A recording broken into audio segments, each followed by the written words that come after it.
So Blake Lively and team can point fingers at Justin Baldoni because he hired Johnny Depp's crisis PR team. But now Blake Lively has hired an ex-CIA as her crisis PR manager.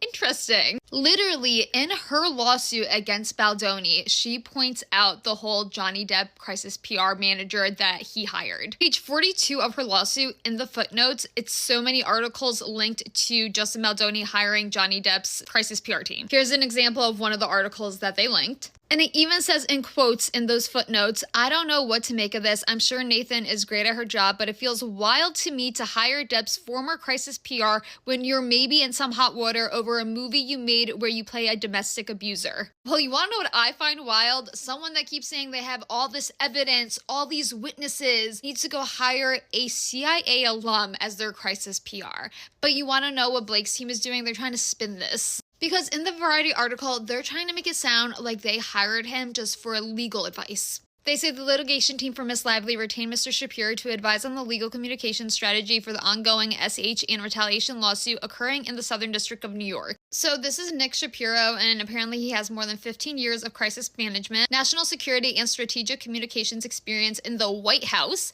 at the CIA, in the private sector. Previously, Shapiro was the CIA's deputy chief of staff and senior advisor to the director. Shapiro also served in the White House as a senior counterterrorism and homeland security aide on the National Security Council, and he was the national security spokesperson for President Obama. Since leaving the U.S. government in 2015, Shapiro and 10th Avenue Consulting have advised and led global crisis management for a myriad of high-profile individuals and companies. She's doing a whole lot for someone that keeps saying she has all this evidence. Why hire a former CIA? Are you planning on taking hits on someone?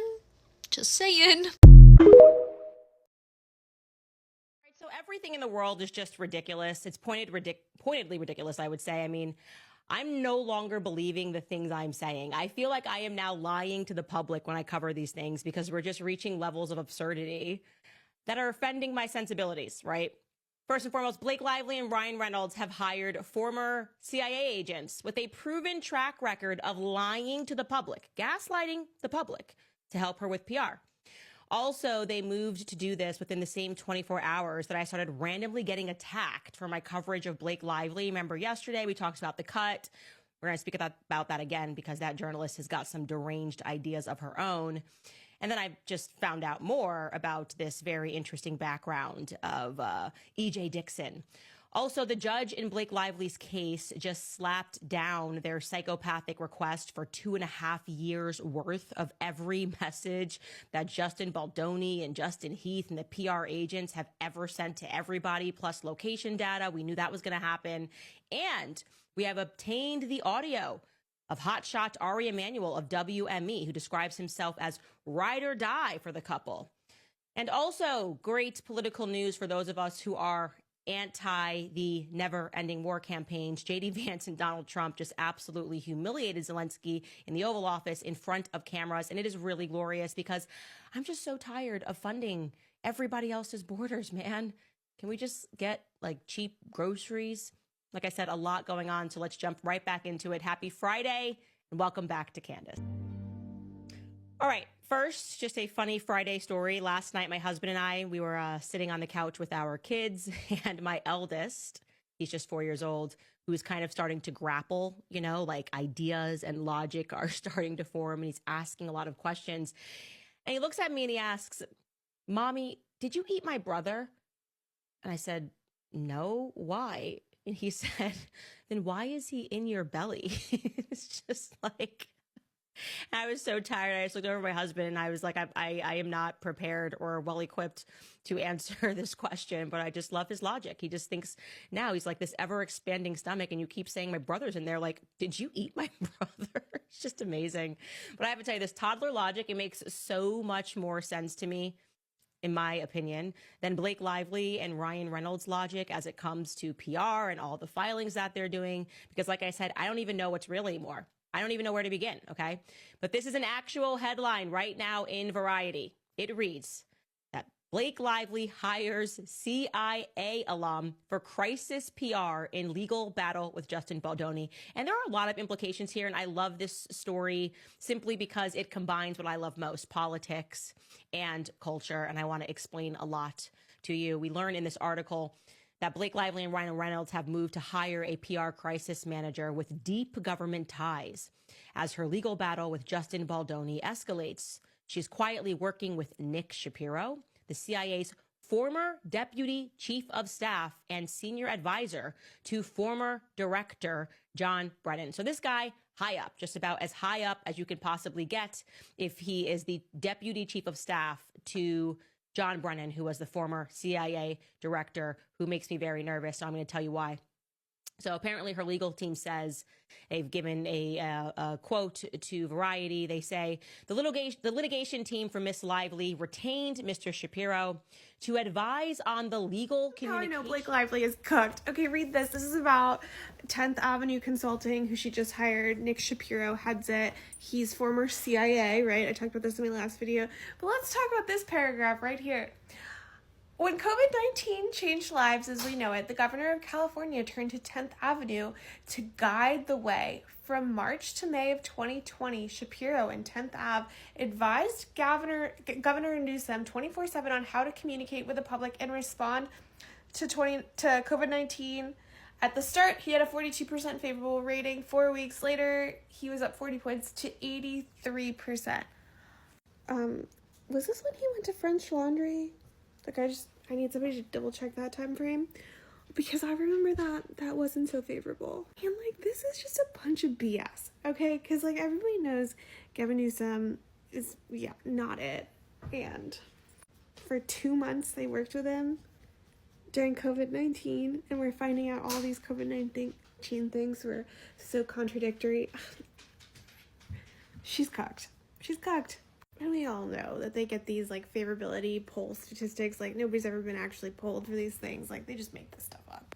They just make it up. I'm convinced. Judge Lehman has ruled that the subpoenas that the Lively team sent out to all the telecom companies requesting almost 3 years of call and text logs, he deemed it overly broad and told them to go back and be more specific. AKA, give us an actual list of people whose communications with the defendants you believe are, pertinent to this case, rather than their communications with every fucking person, ever. Also, the judge did point out that it was a little weird they were requesting records all the way back from 2022, when that bitch didn't step on that set until May of 2023. I know.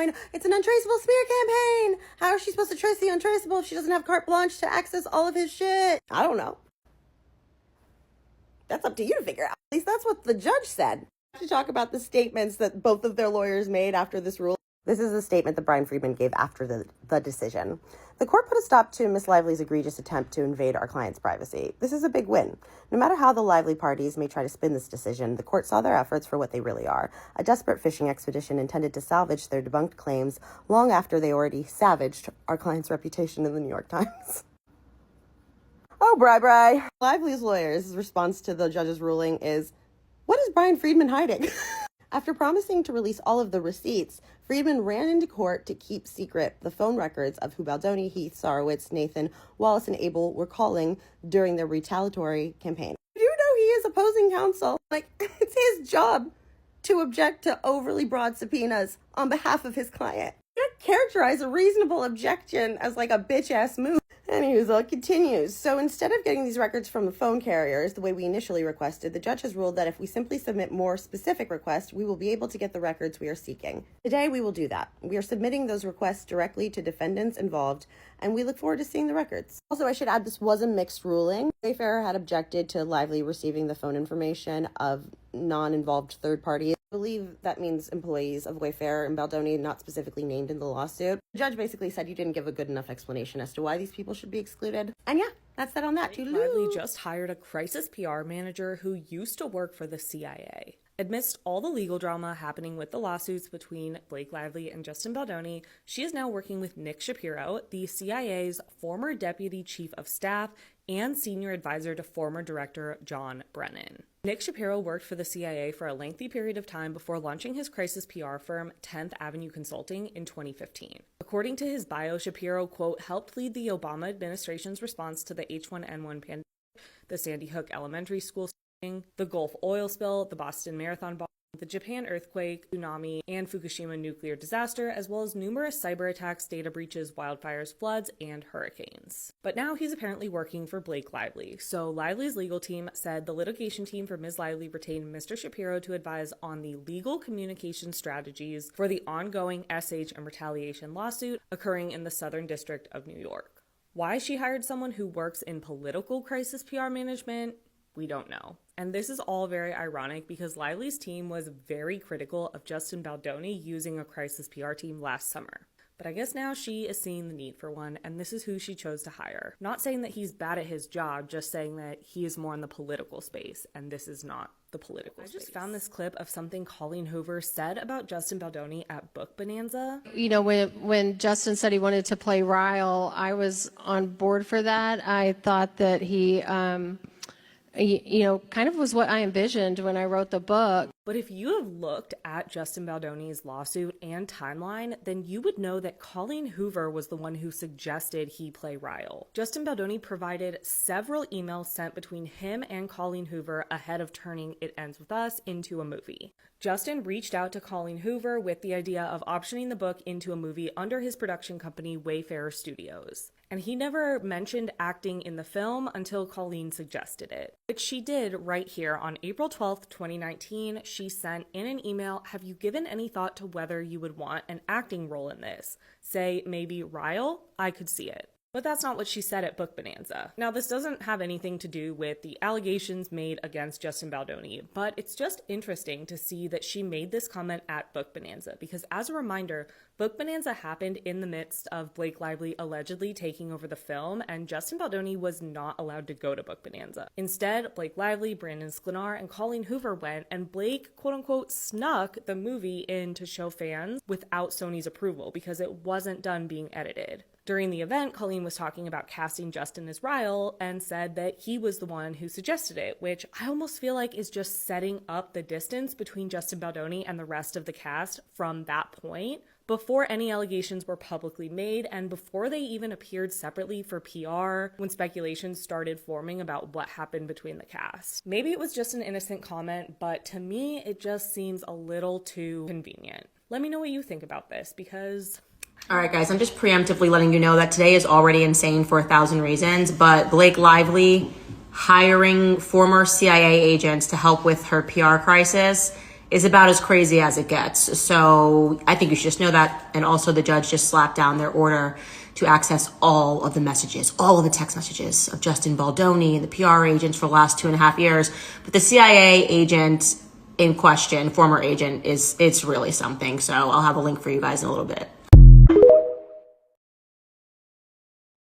That Kate Borhoff, who runs B for Effort, which is my wife's production company with my wife, gave that to me as a Christmas present. And I thought, Did you know that Blake Lively has her own production company called B for Effort Studios? And frankly, that name is the most self-aware thing that I've seen of her yet, given her dedication to mediocrity. So that clip of Ryan Reynolds is from an interview he did in 2022 with Sean Levy about his movie, The Adam Project. That's the only clip I can find of either Blake or Ryan mentioning the production company, but it does seem to have been registered in 2020. And Blake is the only person listed on their business documentation as the CEO, the CFO, the everything. So between 2020 and 2022, B for Effort and Blake Lively announced a slate of films that they intend to produce. One of which is the film adaptation of the graphic novel Seconds, which is supposed to be Blake Lively's directorial debut. Of the 5 films that they announced over that 2-year span, none of them were made. Despite having huge studios attached to these projects like Netflix and casting Hollywood heavy hitters, these films never made it out of the planning stages. Anywho, so let's tuck that away. Let's move on to Kate Borhoff, who Ryan Reynolds calls Blake's business partner. On her LinkedIn, we can see that yes, she's a partner at B for Effort between 2020 and 2022.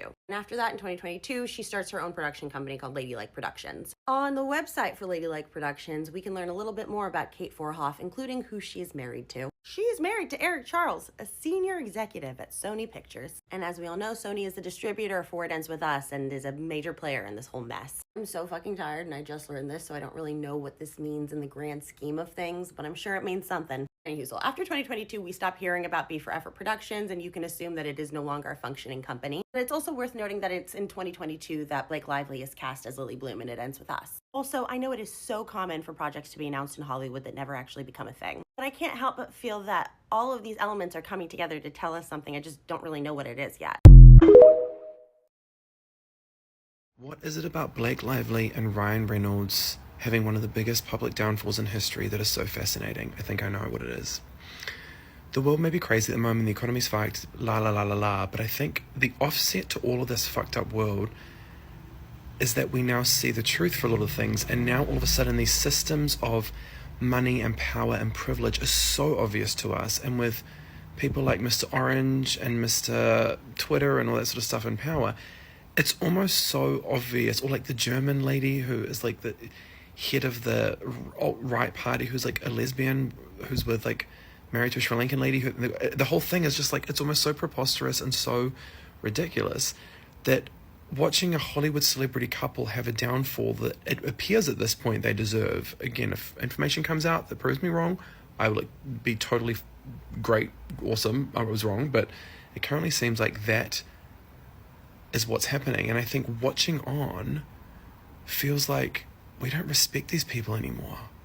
So what's happening to Blake Lively and Ryan Reynolds publicly is kind of how we feel about all of these people collectively. Like, who cares? Let them fall. Like, let them lose everything they have. Not their health and not their love and not their house of the head. Obviously, I'm not being like that cutthroat. I mean, like, this level of wealth inequality is not working. And I think this is just, the stories happened at the right moment.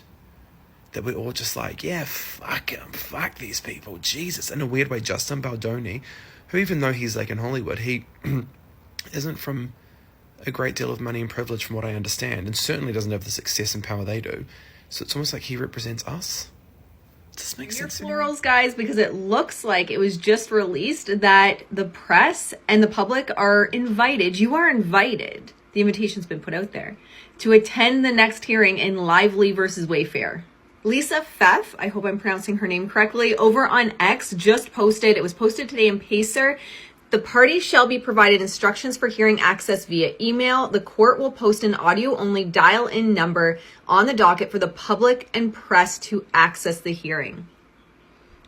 Transparency, that's what I'm talking about. The only thing I can't currently find is the date of that. So let me know. This was dated March 3rd, 2025, so it just went through. Let me know if you guys know the date so that we can be prepared for this. Yes, I have huskies, dogs that I cuddle when I'm not filming. And no, I'm not going to get a lint roller. So you just have to deal. The people that apparently have a problem with dog hair on my clothes. Timu Thor avoiding Blake Lively questions once again. And this time it was at the Vanity Fair Oscars after party. So he was asked how he is supporting Blake Lively at this time. And instead of really answering that question, he wants us to focus on what It Ends With Us is really about. I know you're very supportive over your female co-stars as well. Blake Lively, how are you hoping to support her during this time? I mean, I just,